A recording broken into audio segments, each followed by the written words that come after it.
আসসালামু আলাইকুম প্রিয় বন্ধুরা, আমি ছাদ কিষানী জাহানারা লাইজু, রুপটপ গার্ডেনার। আমার ছাদ বাগান থেকে আপনাদের সবাইকে সুস্বাগতম। বন্ধুরা, দেখতে পাচ্ছেন শীতের কিন্তু আগমনী বার্তা চলে এসেছে। শীতের ঠান্ডা হিমেল হাওয়া কিন্তু বইতে শুরু করেছে। এই সময় লেবু গাছের যত্ন কিন্তু খুব দ্রুত নিতে হবে। ডিসেম্বর মাসে যে যত্নগুলো অবশ্যই নিতে হবে, নইলে কিন্তু সামনে যে ফলনটা হবে লেবু গাছে সেটা কিন্তু কমে যাবে অনেক পরিমাণে। দেখুন আমরা কি দিচ্ছি, লেবু গাছ ভাত খায়, সেই ভাতটাই আমরা দেওয়ার চেষ্টা করছি। লেবু গাছের মাটি চারিদিক থেকে তুলে নিয়েছি, নিয়ে চারপাশে কিন্তু আমি ভাত দিয়ে দিচ্ছি। ভাত দেওয়ার পর আমি মাটি দিয়ে ভালো করে ভাতটা ঢেকে দেব। কারণ হচ্ছে ভাত থেকে কিন্তু ফাঙ্গাস গ্রো করে, যেন মাটিতে যদি ভালোভাবে ঢেকে দিই তাহলে সেটার ফাঙ্গাস অ্যাটাক করার আর কোনো ভয় থাকে না।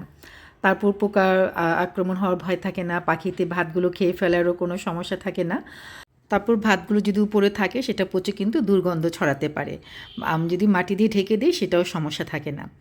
আর এই ভাত কিন্তু প্রচুর পরিমাণে গাছে ফুল ফল আনতে, গাছের শিকড়কে সুস্থ রাখতে সাহায্য করে। এখন যেটা করব সেটা হচ্ছে এই মাটির উপরে আমরা কিন্তু ছত্রাকনাশক ছিটিয়ে দেব, যেন ছত্রাকের আক্রমণ হওয়ার কোনোভাবেই কোনো সুযোগ না থাকে। তারপর আমি কিছু পটাশিয়াম জাতীয় খাবার দিব। এখানে আমি কিন্তু কলার খোসা দিব, কলার ছিলকা দিব। তারপর হচ্ছে কিছু পটাশ যে সার, রাসায়নিক সার, সেটাও 1 চা চামচ পরিমাণ আমি চারিদিকে উপর দিয়ে দিব। আধা চা চামচ এপসম সল্ট অবশ্যই দিতে হবে। গাছ কিন্তু লেবু গাছ এপসম সল্ট খুব পছন্দ করে। এপসম সল্ট দিয়ে পুরো গাছ স্প্রে করে দিয়ে পুরো মাটিটাকে ভিজিয়ে দিতে হবে। এখন মাটিতে কিন্তু চুন দিয়ে দিতে হবে। আমার মাটিগুলোতে চুন মিশানো আপনারা দেখেছেন, আমি ছাদ বাগানে সবগুলো মাটিতে চুন মিশিয়েছি, সেই মাটি আমি কিন্তু এখন আবার দিয়ে দিচ্ছি।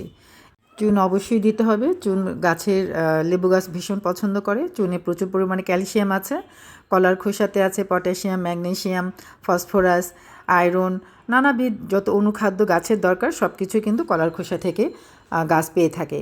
এই সময় যে খাবারগুলো আমরা দেব, দেখেন এখানে কিছু জিঙ্ক আছে, কিছু এই সামান্য একটু আধা চা চামচ করে একটু অ্যাপসম সল্ট, একটু পটাশটা আছে 1 চা চামচ, ড্যাব সার আছে 1/2 চা চামচ। এগুলো কিন্তু আমি মাটির উপরে ওই সাইড দিয়ে কিন্তু দিয়ে দিয়েছি, যেন ভাতগুলো খুব তাড়াতাড়ি ডিকম্পোস্ট হয়ে যায়।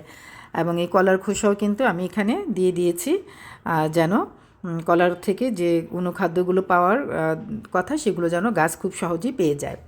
তো এইভাবে আপনারাও কিন্তু বাজার থেকে যে কলা বিক্রি করে তাদের কাছ থেকে কিন্তু এগুলো সংগ্রহ করতে পারেন। আবার কলার খোসা যে বাড়িতে কলা আমরা খাই, সেই কলার খোসাগুলো ফেলে না দিয়ে আমরা গাছে কিন্তু ব্যবহার করতে পারি। এতে গাছ অনেক বেশি হেলদি হবে এবং ফলন বেশি হবে। বন্ধুরা, এই সময় কিন্তু লেবু গাছে সাকার প্লান্টও দেখা দেয়। সাকার প্লান্ট হচ্ছে যে ডালগুলো খুব হেলদি এবং অনেক বড় হয়ে যায়, পাতাগুলো খুব সুন্দর হয়, সেই ডাল কিন্তু কেটে দিতে হয়। কেটে দিয়ে একটু ছত্রাকনাশক স্প্রে করে দিলেই, কীটনাশক স্প্রে করে দিলে আর ডাইব্যাক হয়ে মরে যাওয়ার কোনো ভয় থাকে না। বন্ধুরা, ভিডিওটি ভালো লাগলে প্লিজ লাইক কমেন্ট করে পাশে থাকবেন। ধন্যবাদ সবাইকে।